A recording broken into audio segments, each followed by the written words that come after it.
That was President Obama's former National Security Advisor, Susan Rice, back in April, at first denying allegations that the Obama administration unmasked or so-called revealed the names of the Trump team in order to spy on them about Russia. Later admitting, though, Susan Rice later admitted that they indeed did just that. Now, a source close to the House panel review saying that the number of those involved in this alleged unmasking in the Obama administration could grow to more than half a dozen officials. Now, Susan Rice is supposed to appear before a closed session of the Senate Intelligence Committee this week, but today's appearance from Susan Rice before the House committee was postponed. Now, let's take a quick look at how some defense stocks did today. We're looking at Lockheed Martin and Northrop Grumman closing in the red. We have Raytheon and General Dynamics ending the day in the green. Let's bring in former Utah Congressman and the former chair of the House Oversight and Government Reform Committee. He is a Fox contributor, Jason CHAFFETZ. Good to see you. Thanks for having me. I appreciate it. What can we expect from Susan Rice? Well, you hope to get the truth. I mean, initially, she's been very eager to speak to the press. Not quite so eager to speak with the congressional inquiry. And so first she denied it, and then she said, well, we didn't do it for political reasons. But there is a finite number of people who get to see this information, and there is quite a paper trail on who unmasks these. And this is one instance, I would point out, where we actually know that a crime has been committed. So you look at all the other noise about Russia and all the other things that you hear out there. This is an instance where we know somebody broke the law. You know, Congressman, the question is, too, why is this a closed session? Don't the American people deserve to hear directly from Susan Rice what she says instead of via leaks? Well, I can understand how they would want to first go into a classified setting. You're dealing about very sensitive information.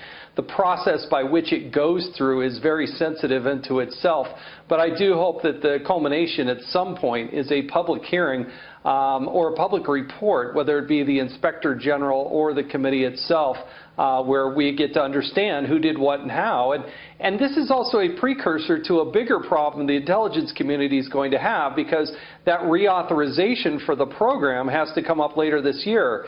And when you hear about how easy it is to get in and leak names, it would be very difficult for Congress to reauthorize this program later in the year. Yeah, Congressman, to your point, I mean, now a half a dozen Obama officials potentially scrutinized in this unmasking probe. Now, the question is, why would people like Obama's White House Chief of Staff, Dennis McDonough, and Samantha Powers, a diplomat, have access to this intelligence? I mean, we're talking about the privacy of people on the Trump team as well, and Americans as well. Well, I do think that's the pivotal question, is why were they looking at these particular pieces of information?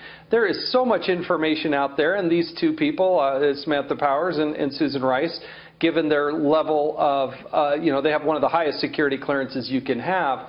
I can understand them having that, but why did they look at this particular information, and why did they want it unmasked? That is the pivotal question. You know, Congressman, is this what happened? I mean, all right, let's back up about the timeline. The Democrat National Committee gets hacked in 2015. The Obama White House is criticized for not doing anything about that until a vague warning to Russia more than a year later in October 2016. Hillary and the Democrats continue to complain about the do-nothing Obama administration on this. But behind the scenes, the Obama White House is spying and leaking on Trump and Trump officials. Is that what happened? Well, that latter part is one of the allegations, and that's one of the question marks. But the timing, given the lateness in the Obama administration, is very much a question mark.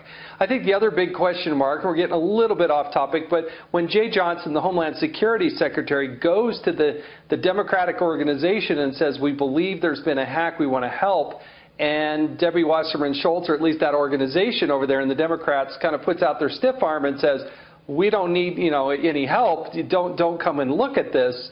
Then Homeland Security backs off. And I think a lot of this is my guess. The underlying premise here was that Hillary Clinton was on a glide path to victory, and they didn't want to disrupt anything. That's a good point. Former Utah Congressman Jason CHAFFETZ, now a Fox contributor. Thank you so much for coming on. We love having you on. Come back soon. Thank you. This is Sharon reporting from Bad News Media. Thank you for subscribing to our channel and giving us a thumbs up. We really appreciate your support. Please feel free to leave us a comment and share this video with your friends. Thank you.